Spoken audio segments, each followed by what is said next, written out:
अध्याय नंबर 6 त्रिभुज प्रश्नावली 6.3 का क्वेश्चन नंबर 12 दे रखा है। एक त्रिभुज एबीसी की भुजाएं AB, BC और माध्यिका AD एक अन्य त्रिभुज PQR की क्रमशः भुजाओं PQ, QR और माध्यिका PM के समानुपाती हैं।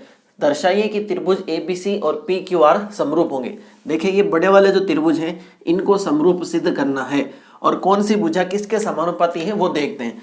AB के समानुपाती PQ है, उसके बाद देखें BC के समानुपाती है QR और इस मध्यिका के समानुपाती है ये।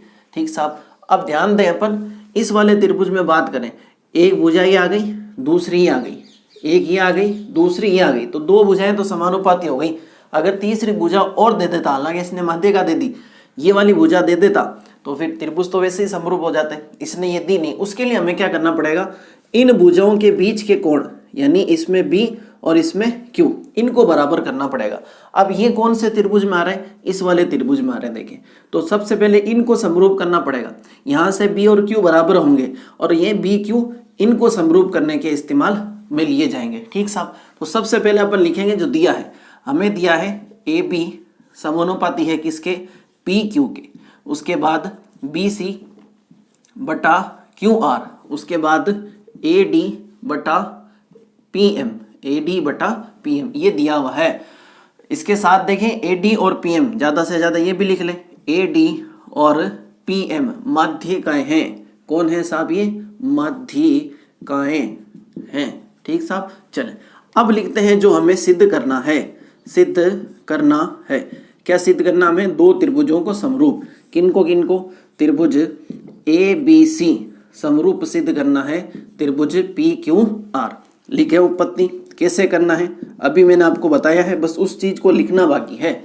हमें क्या दे रखा है, देखें कि AD व PM माध्यिकाएं हैं, ये दिया हमें पता है माध्यिकाएं हैं। माध्यिकाओं का मतलब ये है, ये वाली जो लाइन है इसके दो टुकड़े कर देगी, BDDC बराबर QM और MR आपके बराबर हो जाएंगे। ठीक, उसके अलावा एक अनुपात दिया, देखें AB बटा PQ बराबर BC बटा QR बराबर AD बटा PM।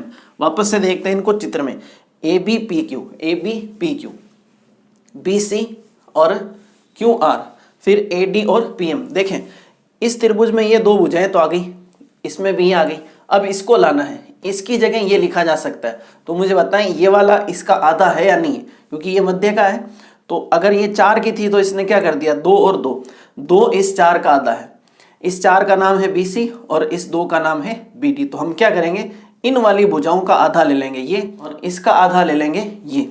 करें फिर, देखें थोड़ा सा चेंज अपने को करना है, AB बटा PQ बराबर इसका आधा लें, आधा किसका, BC का और आधा किसका, QR का, बराबर AD बटा PM। चला आगे, AB बटा PQ बराबर BC का आधा मैंने ले लिया BD, ये आ गया, और QR का आधा मैंने लिया QM, ये आ गया QM, और उसके बाद दिया है AD बटा PM। अब देखें इन अनुपात से कौन सा त्रिभुज घेरे में आता है, AB PQ, उसके बाद BD QM, उसके बाद AD PM, ये वाले त्रिभुज लपेटे में आ चुके हैं। तो ये हो गए आपके त्रिभुज समरूप। जब त्रिभुज की 3 भुजाएं समानुपाती हों, संगत भुजाएं समानुपाती हों तो त्रिभुज समरूप होते हैं। तो त्रिभुज ABD समरूप हो जाएगा त्रिभुज PQM के। जब त्रिभुज समरूप हैं तो उनके संगत अवयव बराबर होंगे। जैसे कोण B के संगत कोण है Q, तो कोण B बराबर हो जाएगा कोण Q, समीकरण नंबर 1। अब इसका इस्तेमाल हमें आगे करना है, कैसे वो देख लेते हैं। अब जिन त्रिभुजों को करना है समरूप उनको ले मैदान में। सबसे पहले इस वाले बड़े वाले त्रिभुज का नाम देखें ABC और दूसरे का नाम देखें PQR। थोड़ी देर के लिए इन लाइनों को हटा दिया जाए क्योंकि अब ये अपने फिलहाल काम आनी है नहीं। अब देखें जो अनुपात दिया है उसकी अपन बातें करें। इन त्रिभुजों को अगर समरूप करना है तो आपको ये और ये दे रखे हैं, देखें AB बटा PQ और BC बटा QR तो दिया हुआ है। अगर इनके बीच का कोण भी बराबर हो जाए तो त्रिभुज समरूप हो जाएंगे। क्या ये चीजें दे रखी हैं, एक बार नजर दौड़ाएं अपन। AB बटा PQ ये आ चुका एक, और BCQR, ये BCQR आ चुका। क्या B और Q बराबर है? बिल्कुल बराबर। ये रहे, अभी किया ना अपन ने, तो सारी चीजें दे रखी हैं, इसका मतलब ये त्रिभुज आपके समरूप हो गए। लिखना बाकी है वो अपन कर लेते हैं। सबसे पहले मैं लिखूंगा कोण B बराबर कोण Q, कहां से? समीकरण नंबर 1 से। उसके बाद देखें जो कोण बराबर दे रखे हैं उनके पास की भुजाएं भी समानुपाती हैं। कौन सी? AB बटा PQ, AB बटा PQ बराबर है BC बटा QR के, BC बटा QR के। देखें कितनी चीजें निकल गई, 3। तो इसलिए ये त्रिभुज क्या हो जाएंगे आपके? समरूप। त्रिभुज ABC समरूप हो जाएगा त्रिभुज PQR। कौन से नियम से हुआ? SAS, साइड एंगल साइड, भुजा कोण भुजा कसौटी द्वारा। अब देखें क्वेश्चन नंबर अगला यानी कि 13वां।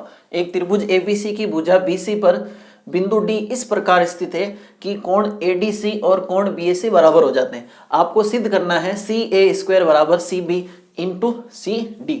चलें सबसे पहले चित्र में देखते हैं। हमें एक त्रिभुज दिया है ABC जिसकी भुजा BC पर एक बिंदु D इस प्रकार स्थित है कि ये वाले कोण, एक तो ये वाला कोण और एक ये वाला कोण आपस में क्या हो जाते हैं? बराबर हो जाते हैं। हमें ये चीज लेकर के आनी है। अब देखें ये भुजाएं कौन से त्रिभुजों में, उनको समरूप कर दो और आपका काम हो जाएगा। जैसे CA एक बड़े वाले त्रिभुज में आया और CA इस वाले त्रिभुज में भी आ रहा है। इसका मतलब आपको ये बड़े वाला त्रिभुज और एक ये अंदर इस तरफ वाला त्रिभुज समरूप सिद्ध करना पड़ेगा। तो चलें फिर सबसे पहले जो दे रखा है उसको लिखते हैं। सॉल्यूशन में सबसे पहले आपको लिखना है, दिया है क्या? दिया है हमें ये दिया है कि ये कोण बराबर है और इतना बहुत है हमारे लिए। कोण ADC बराबर है कोण BAC। आप चाहें तो पूरी ये लिख सकते हैं लैंग्वेज, वरना इतना लिखना काफी, क्योंकि ये चीज आगे अपने काम आनी है। उसके बाद मैं लिखूंगा जो मुझे सिद्ध करना है। क्या सिद्ध करना है? CA² बराबर CB इंटू CD। उपपत्ति कैसे सिद्ध करेंगे उसके बारे में हम बातें करते हैं। सबसे पहले तो जो त्रिभुज बात हुई थी उनको समरूप करें। कौन से त्रिभुजों की बात हुई थी? BAC और दूसरा ADC। इनको लिखते हैं त्रिभुज BAC और त्रिभुज ADC में। इन त्रिभुजों में अगर आपने दो कोण ढूंढ लिए जो बराबर हैं तो त्रिभुज समरूप हो जाएंगे। जब त्रिभुज समरूप होंगे तो उनकी संगत भुजाएं समानुपाती हो जाएंगी और वहां से हम इस अनुपात को खींच के बाहर ले आएंगे। सबसे पहले देखें इस बड़े वाले त्रिभुज का ये वाला कोण बराबर है किसके? इस छोटे वाले त्रिभुज में इस कोण के। तो इसका नाम देखें क्या है? इसका नाम है BAC। कोण BAC बराबर है कोण ADC। इसमें जो नाम दे रखा है आपको उसी तरह से नाम लिख देना है, इसी क्रम में इसी सीक्वेंस में आपको लिखना है। अच्छा ये बराबर किस खुशी में है? क्योंकि ये दिया है, हमने अपने घर से नहीं लिया, इसने खुद ने दिया। अच्छा ये तो एक कोण हुआ। दूसरा कोण ध्यान से देखें आप, इस वाले त्रिभुज में ये वाला कोण आया और इस वाले त्रिभुज में भी ये वाला कोण आ रहा है। तो ये कोण दोनों जगह आ रहा है, बड़े वाले में भी और छोटे वाले में। तो ये है कॉमन, इसलिए ये भी आपस में क्या होंगे? बराबर होंगे। तो कोण C बराबर होगा कोण C। कारण क्योंकि ये उभयनिष्ठ है। कौन निष्ठ है? उभयनिष्ठ। तो कितने कोण बराबर हो गए आपके? दो कोण। इसका मतलब आपके त्रिभुज BAC समरूप हो गए त्रिभुज ADC। अच्छा ये त्रिभुज कौन सी कसौटी से समरूप की हैं वो भी लिख देते हैं। A कसौटी द्वारा, A कसौटी से या द्वारा। ठीक साहब, जब त्रिभुज समरूप हैं तो उनकी संगत भुजाएं समानुपाती होंगी। आप चाहें तो उन भुजाओं को चित्र से ले सकते हैं, वरना मैं नाम से लेता हूं। देखें कैसे। हमें जो चाहिए CA 2 बार चाहिए, तो सबसे पहले एक बार तो लूं। यहां से अगर मैं CA लेता हूं तो यहां मुझे क्या लेना पड़ेगा? DC लेना पड़ेगा, जिसको इसने CD लिखा है। ठीक, उसके बाद देखें एक CA और चाहिए मुझे, वो वाला इस तरफ है। अगर यहां से मैंने CA लिया तो मुझे यहां से नाम के हिसाब से मुझे क्या लेना पड़ेगा? CB लेना पड़ेगा। तो पहले इस त्रिभुज से ले लें अपन CB और बाद में उस त्रिभुज से ले लें CA। अब इनका इंटू करवा दें, आपका आंसर आ जाएगा। CA का CA से गुणा देखें क्या हो जाएगा? CA²। और इनका इंटू करें आपस में, पास में लिख दें इनको, CB इंटू CD। देखें अब क्या आपको यही लाना था? बिल्कुल यही हमें लाना था। यहां से भी देख लें, यही लाना था।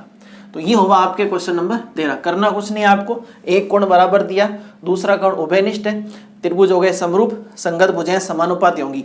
यहां आपको ध्यान देना है त्रिभुज का एक तो नाम लिखते समय नाम आपको कोण के हिसाब से लिखना है और फिर संगत भुजाएं उठानी है। जिस क्रम में आपने नाम लिखा है उसी क्रम में आपको भुजाएं लेनी है और आपका आंसर आ जाएगा। तो इस तरह करके क्वेश्चन नंबर 13 भी हुआ पूरा।